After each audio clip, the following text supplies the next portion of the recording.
Den vídeo aqui, nos quer elaborar riba opção útil que tem den AZV App. Essa é para añadir outra pessoa dentro do AZV App.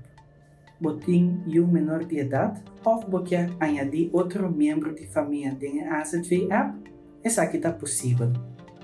Diz vai den menu, settings, añadir account novo. Tem duas maneiras que você pode añadir uma pessoa. Se está menor de idade, começa por llenar seu número de AZV, data de casa, fecha de nascimento e sua última duas cifras de seu ID number. Ou pode añadir uma pessoa via de QR Code.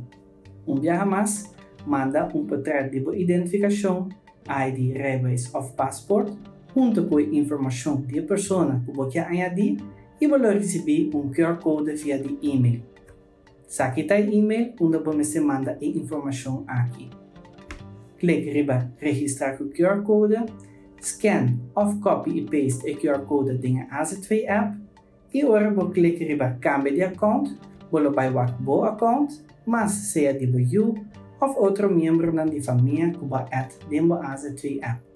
Se aqui está assim possível, que por exemplo, mama e tata podem AZV App de emocional dentro da AZV App.